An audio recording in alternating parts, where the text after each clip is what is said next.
तो जय श्री महाकाल भक्तों, आप सभी को राधे राधे। मैं पंडित अभिषेक जी। आज हम आप सभी के लिए बहुत ही विशेष वीडियो बनाकर लाए हैं। तो आपको सबको बताना चाहते हैं हम कि हमारी माताएं बहनें जो हैं उनके लिए बहुत ही विशेष महत्वपूर्ण वीडियो है। और खास बात यह है कि कुछ ही दिनों बाद हमारी माताएं बहनों का बहुत ही विशेष महत्वपूर्ण व्रत त्योहार आने वाला है, जो कि हमारी माताएं बहनें बहुत ही धूमधाम से इसको मनाती हैं। तो इसकी बहुत ही भक्ति भाव से इसको पूजा करती हैं हमारी माताएं बहनें। तो ये कौन सी पूजा है वह हम आपको बताते हैं कि जो कुछ दिनों बाद आने वाला है उसे बोलते हैं हम लोग वट सावित्री व्रत।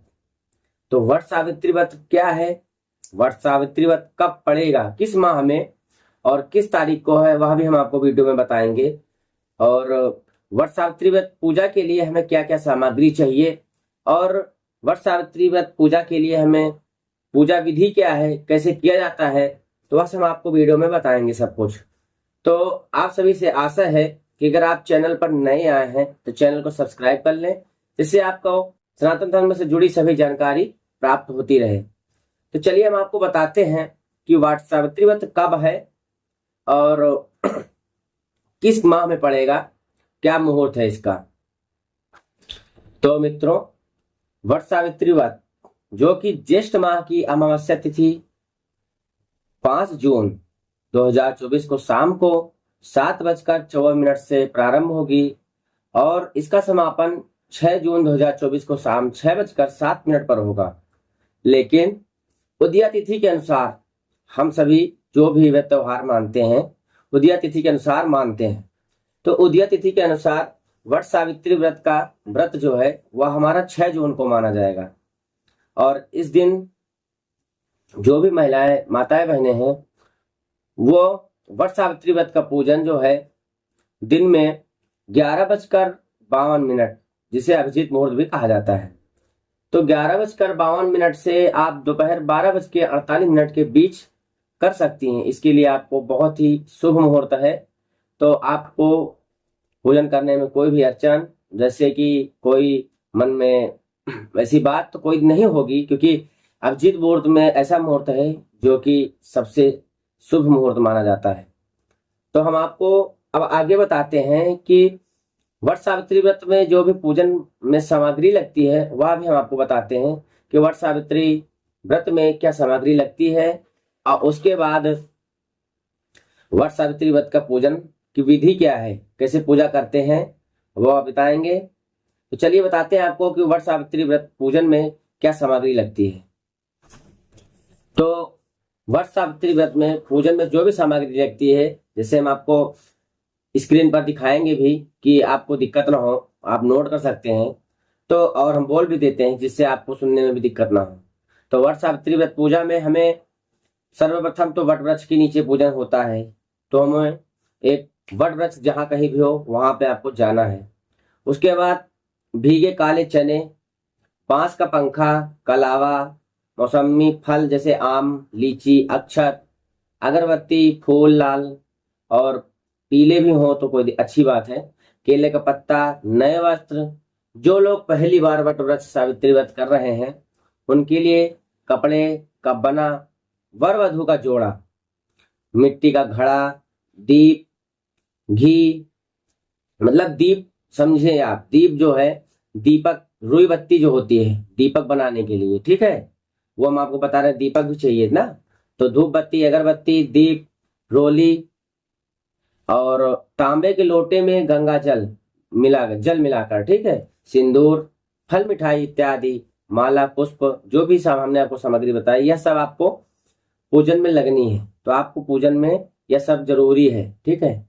तो जैसा कि सामग्री तो आपने देख लिया, इसके बाद हम आपको बताते हैं कि जो भी हमारी बहनें हैं जिनका वट सावित्री व्रत जो है पहली बार हो रहा है तो उन्हें अपने मायके से करना चाहिए, क्योंकि ये हमारे शास्त्रों के अनुसार यह लेख है कि जो भी मतलब वट सावित्री जो पूजन है, व्रत है, उसे हम जो करते हैं तो वह हमें अपने मायके से करना चाहिए। जो भी सामग्री लगती है सब हमें अपने मायके से अपने पते हैं कि वट सावित्री व्रत का महत्व क्या है, वट सावित्री व्रत क्यों मनाया जाता है।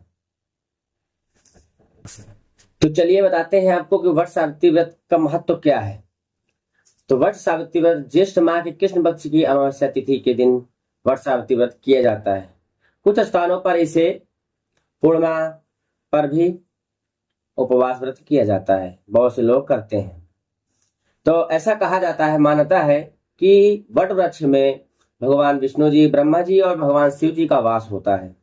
इस दिन बरगद यानी वट वृक्ष के पेड़ की पूजा करने से पति और परिवार को भी सौभाग्य प्राप्त होता है।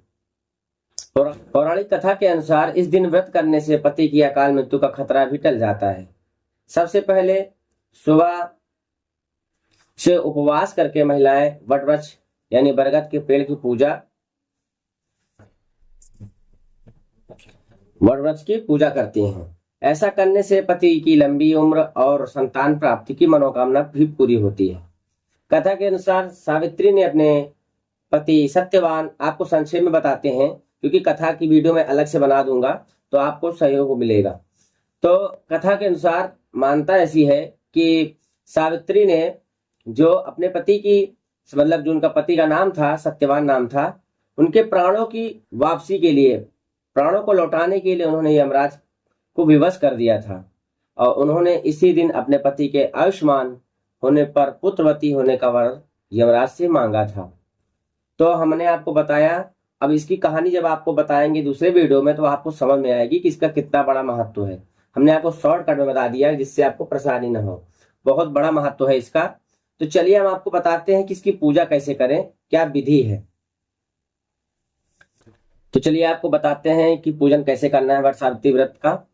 तो सर्वप्रथम हमारी जो बहनें हैं, माताएं हैं, वट सावित्री व्रत के दिन सुहागिन महिलाएं सूर्योदय से पहले उठ जाएं और स्नान आदि करके साफ या नए वस्त्र धारण कर लें, पहन लें, श्रृंगार कर लें अपना, और उसके बाद वट वृक्ष पेड़ के नीचे जाकर वहां पर उनको पहले जल अर्पित करें, गुड़, चना, फल, अक्षत और फूल अर्पित करें उनको। रोली, जितनी भी सामग्री है एक एक करके आप सभी अर्पित करिए उनको। और उसके बाद आप जो बरगद है, वट वृक्ष है, उनके पत्तों की माला बनाकर आप पहन धारण कर लीजिए। और उसके बाद आप कथा को किसी से सुनिए, अगर ब्राह्मण देव है तो उनसे आप कथा सुनिए या फिर आप खुद से पढ़िए। और उसके बाद आप कथा सुनने के पश्चात आप वट वृक्ष के चारों ओर कच्चा सूत का धागा होता है, तो कच्चा सूत का धागा चारों तरफ हम लपेटते हैं, चारों तरफ उनको लपेट कर बांध कर व्रत की परिक्रमा करते हैं। 7-11 आप जितना कर सकें, 3 बार, 7-11 बार या 108 बार आप परिक्रमा करिए उनकी। परिक्रमा के पश्चात जब आप परिक्रमा कर रहे होंगे तो आप उस समय अपने पति की लंबी आयु की कामना करें।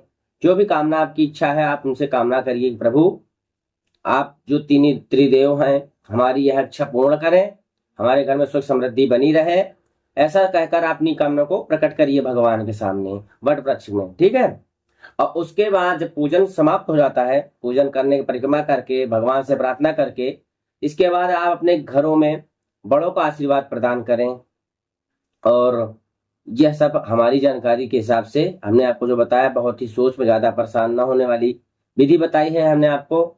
और जो भी माताएं बहनें व्रत रखती हैं, अगर आप पारण करती हैं तो पारण के समय जो भीगा चना होता है, आप उस भीगे चने से ही आप पारण करेंगे। यह आपके लिए बहुत ही विशेष जानकारी है, ठीक है। तो और आपको यह भी बताते हैं कि वट सावित्री व्रत के दिन क्या करें और क्या न करें, दान करना चाहिए। तो वट सावित्री व्रत के दिन दान करना अति लाभकारी माना जाता है। इस दिन सुहागन का सम्मान दान करना शुभ माना गया है। वट सावित्री व्रत के दिन सुहागने महिलाओं को काले कपड़े पहनने से बचना चाहिए। आप लोग काले कपड़े नहीं पहनेंगे उस दिन। इसके अलावा सफेद वस्त्र भी धारण न करें आप सुहाग मतलब श्रृंगार जो होता है हमारी माता बहनों का, वही आप पहने और कोई अन्य कलर के कपड़े मत पहने। लाल सबसे, हमारे हिसाब से तो आप लाल जोड़ा पहनिए, सबसे अच्छा होता है, बहुत शुभ माना जाता है पूजन पाठ के लिए। तो मित्रों, मेरी माताओं बहनों, आप सभी को अगर वीडियो अच्छा लगा तो चैनल को सब्सक्राइब करिएगा। और हम आपको यह बताते हैं कि छोटी सी जानकारी वीडियो में आपको हमने सारी जानकारी दी है। थोड़ा सा समय लगा होगा 20-25 मिनट का, लेकिन हमने आपको सभी जानकारी दी है। और जो कथा की जानकारी है वह हम आपको अगले वीडियो में कथा बताएंगे। आप ऑडियो चालू करके आप सुन भी सकते हैं। तो हम आशा करते हैं कि आपको वीडियो अच्छा लगा हो। चलिए मिलते हैं अगली वीडियो में।